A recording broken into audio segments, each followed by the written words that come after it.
Friends, मैं विनीत तिवारी और आज की इस वीडियो में मध्य प्रदेश के स्टेट एलिजिबिलिटी टेस्ट का जो नोटिफिकेशन है उसके बारे में मैं डिटेल में चर्चा करूंगा। जैसा कि आप लोगों ने देखा ही होगा कि मैंने थंबनेल में लगाया है कि यह एक अजीबोगरीब तरह का नोटिफिकेशन है और इस अजीबोगरीब तरीके के नोटिफिकेशन को हम लोग समझेंगे आज के इस वीडियो में। जैसा कि आप लोगों को बताना चाहता हूं मैं कि 2010-11 से ही लगभग जितने भी स्टेट एलिजिबिलिटी टेस्ट के या नेट के जितने भी या असिस्टेंट प्रोफेसर के जो विज्ञापन निकलते आए हैं उसको लगभग मैंने फॉलो किया है, देखा है। और आप लोगों को भी पता है, जो लोग तैयारी करते हैं, असिस्टेंट प्रोफेसर बनना चाहते हैं, जिस भी सेक्टर में नौकरी करना चाहते हैं, उसके जितने भी विज्ञापन उससे रिलेटेड होते हैं वो लोग देखते ही हैं। जब तक चयन नहीं हो जाता तब तक तो देखा ही जाता है।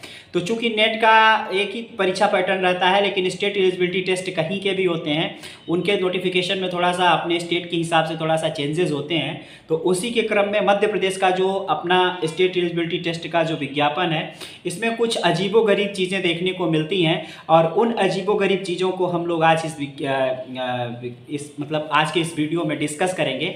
जो भी लोग असिस्टेंट प्रोफेसर बनना चाहते हैं मध्य प्रदेश में और स्टेट एलिजिबिलिटी टेस्ट का फॉर्म भरना चाहते हैं, स्टेट एलिजिबिलिटी टेस्ट पास करना चाहते हैं, जिनका नेट नहीं है, उन्हें यह वीडियो बहुत ही ध्यान से लास्ट तक देखना चाहिए। इसमें कुछ ऐसी कंडीशंस हैं जिनको अगर आप विज्ञापन को या तो आप ठीक से पढ़ें, अगर आप विज्ञापन को ठीक से पढ़ते हैं, कई बार इतना छोटा छोटा उसमें लिखा होता है कि बहुत सारी चीज़ें एक बार हमें समझ में नहीं आती हैं और पूरा विज्ञापन इतना बोर करता है, इतना ज़्यादा इंटरेस्टिंग विज्ञापन नहीं रहता है कि हम लोग थोड़ा पढ़ते हैं फिर स्किप करते हैं, फिर थोड़ा पढ़ते हैं फिर स्किप करते हैं, सारे कंडीशंस नहीं पढ़ते हैं, नहीं पढ़ पाते हैं। तो जो कंडीशंस उसमें दी हुई हैं, आपको अगर सेट देना है, स्टेट एलिजिबिलिटी टेस्ट देना है, उन सारे कंडीशंस को पढ़ना आपके लिए मैंडेटरी है। अगर आप उनको नहीं पढ़ेंगे तो आप फॉर्म भरते टाइम गलतियां कर जाएंगे और गलतियां कर जाएंगे तो आप सेट से भी वंचित हो जाएंगे और सेट से वंचित होने के साथ ही आप जो असिस्टेंट प्रोफेसर बनना चाहते हैं, असिस्टेंट प्रोफेसर की वैकेंसी का फॉर्म भरना चाहते हैं, उसमें भी आपको दिक्कत आ सकती है और असिस्टेंट प्रोफेसर की नौकरी से आप हाथ धो बैठ सकते हैं।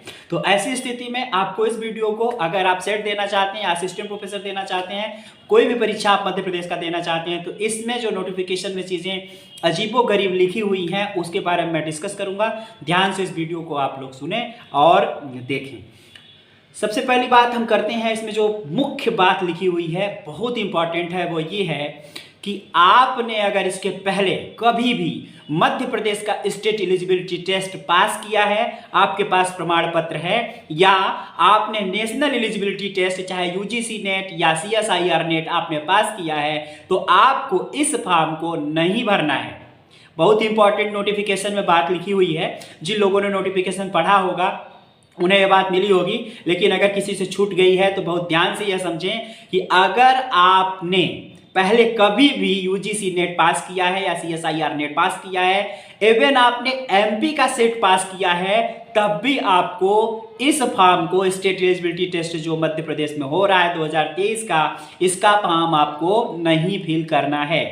फिर दूसरी कंडीशन, अगर आप किसी तरीके से फॉर्म फिल कर देते हैं तो आपका एडमिट कार्ड जारी नहीं किया जाएगा, क्योंकि आपकी डिटेल एमपीपीएससी वालों के पास है। और अगर आपका नेट निकला है, चाहे सीएसआईआर नेट चाहे यूजीसी नेट, वो डिटेल, वो भी चीजें या डेटाबेस की उन लोगों के पास है।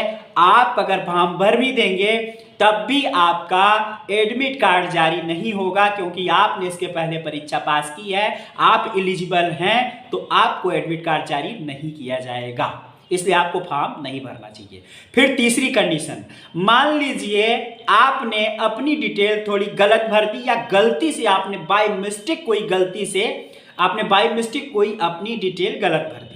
जैसे मेरा नाम विनीत है और मैं उसकी स्पेलिंग में कुछ गलती कर दूं, या मैं अपने डेट ऑफ बर्थ में कोई गलती कर दूं, तो फॉर्म तो एक्सेप्ट हो जाएगा, फॉर्म एक्सेप्ट हो जाएगा, परंतु एडमिट कार्ड भी जारी हो जाएगा, क्योंकि मैच नहीं करेगा। जो डेटाबेस उनके पास है, आपने जो फॉर्म भरा उसका दोनों का डिटेल जो है मैच नहीं करेगा।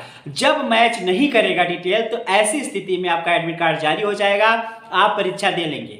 लेकिन इन फ्यूचर कभी भी अगर इस बात का को टैली कर लेता है, एमपीपीएससी इस बात को फाइंड आउट कर लेता है कि आपने अपना फॉर्म नेट जेआरएफ या सीएसआईआर नेट, यूजीसी नेट या एमपी सेट पास होने के बावजूद आपने फॉर्म भर दिया है और आपने पास कर लिया है इस परीक्षा को, तो आपको प्रमाण पत्र नहीं जारी किया जाएगा। और इतना ही नहीं, अगर ऐसी कोई स्थिति बनती है तो आपके खिलाफ लीगल एक्शन भी लिया जा सकता है, ऐसा नोटिफिकेशन में लिखा हुआ है। तो इसलिए बहुत इंपॉर्टेंट है कि अगर आप भैया पास हैं, इसके पहले मैंने भी बताया था कि आपकी तैयारी हो जाएगी, ऐसा कहीं नहीं होता था। आपको परीक्षा देने से कोई ऐसा तरह के रोका नहीं जाता है। आपका एक बार नेट हो जाता है, आप 10 बार नेट निकालिए, कोई फर्क नहीं पड़ता। लेकिन यहाँ पे बाउंड कर दिया है कि आप नहीं भरिए, और अगर आप इस तरीके से कार्य करेंगे तो आपके खिलाफ लीगल एक्शंस भी लिए जा सकते हैं। तो अतः जिन लोगों को यह लगता है कि मैं सेट दे के तैयारी अपनी अच्छी करके असिस्टेंट प्रोफेसर का एग्जाम दूंगा, उनसे रिक्वेस्ट करता हूं कि नोटिफिकेशन पढ़ लीजिए, उसमें लिखा हुआ है कि आप नहीं भर सकते फॉर्म को। अगर छुपा के कुछ भरेंगे तो आपके खिलाफ लीगल एक्शंस लिए जा सकते हैं। यह हुई पहली बात। दूसरी बात इसमें यह एक अजीबोगरीब ही चीज है जो आपको इस तरीके से बाउंड किया जा रहा है। फिर दूसरी बात इसमें क्या है? दूसरी बात इसमें यह है कि पर्टिकुलर कुछ टाइम तक आपको दिया गया है फॉर्म भरने के लिए। जैसे 27/1 से फॉर्म खुलेगा और 26/2 तक फॉर्म चलेगा। 26/2 तक आप बिना मतलब नॉर्मल फीस पर फॉर्म भर सकते हैं, शायद उसकी फीस जो है 500 रुपये है, इतने में आप फॉर्म भर सकते हैं। लेकिन उसके बाद 26 फरवरी के बाद भी ये टाइम दे रहे हैं आपको 10 दिन का, 1 मार्च से 10 मार्च तक दोबारा से आप फॉर्म भर सकते हैं। लेकिन इसमें लेट फीस लगेगी, और यह पहले चरण की लेट फीस है। और पहले चरण की लेट फीस आप देख के दंग रह जाएंगे। 3000 रुपये लेट फीस पहले चरण की है। अर्थात आप लेट बिल्कुल ना करें, आप 27/1 से 26/2 अर्थात 1 महीने का टाइम आपको मिलेगा। 27 जनवरी से 26 फरवरी तक, उसी के बीच में आप इसका फॉर्म फिल कर लें, आपको नॉमिनल मतलब मिनिमम रेट में फॉर्म भरने को मिल जाएगा। बाद में आपको बहुत ज़्यादा जेब ढीली करनी पड़ सकती है। ऐसी स्थिति में 1 मार्च से 10 मार्च तक टाइम तो दिया है, लेकिन 3000 रुपये लगेगा पहले चरण के विलंब शुल्क के साथ फॉर्म भरना है। दूसरे चरण का विलंब शुल्क के साथ फॉर्म भरने की स्थिति आप सुनेंगे तो और दंग रह जाएंगे। 25,000 रुपये आपको पे करने पड़ेंगे। पहली बार मैंने किसी विज्ञापन में देखा है कि विलंब शुल्क के साथ 25,000 रुपये पे करके आप किसी फॉर्म को भर सकते हैं। मतलब मध्य प्रदेश का मैं भी हूँ, मध्य प्रदेश के मुख्यमंत्री जी और वहाँ की सरकार क्या समझती है, मतलब इतना ज़्यादा समझ में नहीं आता है कि किसानों की आय दुगनी करते करते इतना ज़्यादा आय दुगनी हो गई है कि 25,000 रुपये लगा के कोई अभ्यर्थी फॉर्म भरेगा, या पता नहीं क्या समझते हैं, अब तो वही जाने। 15/3/2023 अब जो तीसरे चरण की जो 25,000 वाली रेट है उसको देखिए कि 15/3/2023 से 21/3/2023 मतलब 15/5/2021 6 दिन, 1 हफ्ते का टाइम लगभग मिल रहा है। और वहां पे दूसरे चरण के विलंब शुल्क के साथ आप 25,000 रुपए जब पे करेंगे तब आप भर पाएंगे। तो बहुत ज्यादा इंपॉर्टेंट है। कई बार लगता है कि लोग झटके में देख लेते हैं कि अभी तो बहुत टाइम है, मार्च तक फॉर्म भरा जाना है। लेकिन अगर आप रेट नहीं देख पाए कि मार्च में अगर आप फॉर्म भरेंगे तो कितना पैसा आपको चुकता करना पड़ेगा, अगर आप यह नहीं देख पाए तो आपको बहुत ज़्यादा टेंशन बाद में हो सकती है। इसलिए इस बात को आप लोगों को बहुत ज़्यादा मात्रा में ध्यान देना है। तीसरी इंपॉर्टेंट इसमें डिस्कशन में जो लेके आया हूं वो ये है कि यह जो एग्जाम है इसमें परीक्षा पैटर्न मैं थोड़ा सा डिस्कस कर लेता हूं। 2 परीक्षा पैटर्न, इसमें 2 पेपर होगा नेट के ही तर्ज पे। जो 2 पेपर होगा उसमें पहला पेपर 50 क्वेश्चन का होगा, 2 नंबर का होगा, 100 नंबर का ये होगा। दूसरा प्रश्न पत्र विषय से रिलेटेड होगा।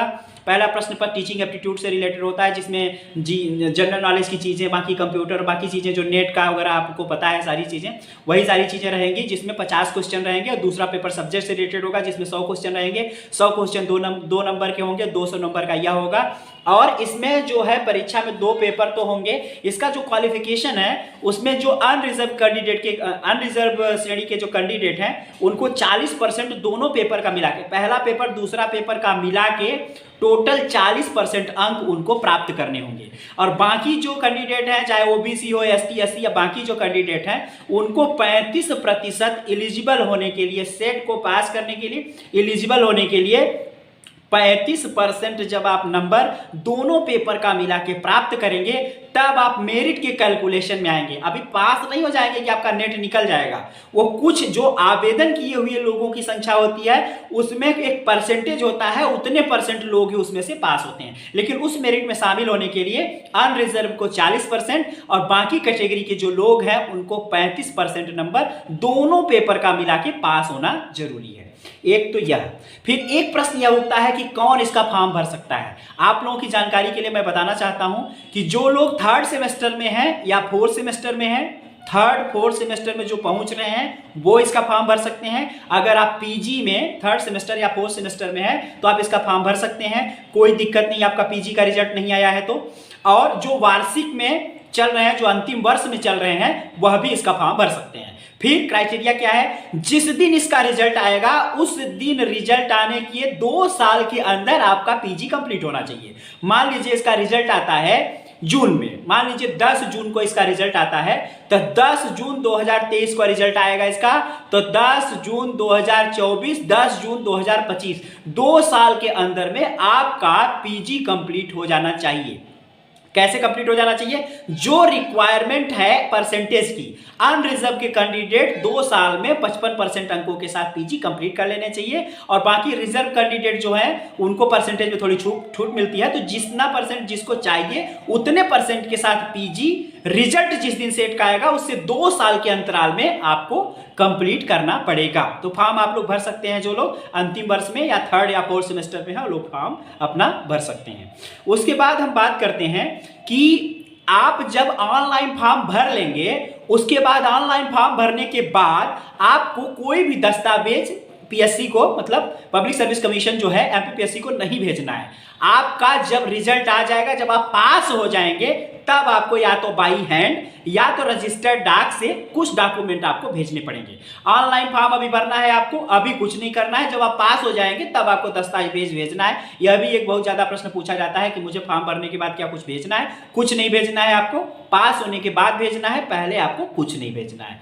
उसके बाद अगर हम बात करें तो सिलेबस की अगर हम बात करें तो एमपीपीएससी की वेबसाइट के ऊपर पूरा जो 36 विषय हैं उन सभी विषयों का सिलेबस पूरा विधिवत तरीके से अपलोड है। आप उसके सिलेबस को डाउनलोड करके पहले और दूसरे पेपर की तैयारी कर सकते हैं। तो इस तरीके की कुछ ऐसी कंडीशंस थी जो आप लोगों को एमपीपीएससी के जो सेट है, state eligibility test, assistant professor के लिए जो एलिजिबल करता है आपको लेक्चरशिप के लिए, उसको फॉर्म भरने के पहले आपको ये चीजें बहुत ज्यादा मात्रा में जाननी जरूरी थी। और इन चीजों को जानने, इन सूचनाओं को जानने के बाद ही आपको फॉर्म भरना चाहिए। तो एक बार फिर आप लोगों को मैं कहता हूं कि नोटिफिकेशन आप लोगों को अपने लेवल पर एक बार फिर से पढ़ना चाहिए। जो बातें ये मैंने बताई आपको उसमें दिखेंगी, इसके अतिरिक्त भी अगर मेरे से कोई चीज छूटी है तो वह भी आपको उसमें दिखेगी। मैंने इन पे फोकस कर दिया है, अगर आप फॉर्म भरेंगे तो आपसे ये गलतियां नहीं होंगी। तो इस वीडियो में इतना ही, नेक्स्ट वीडियो मिलेंगे, तब तक के लिए थैंक यू।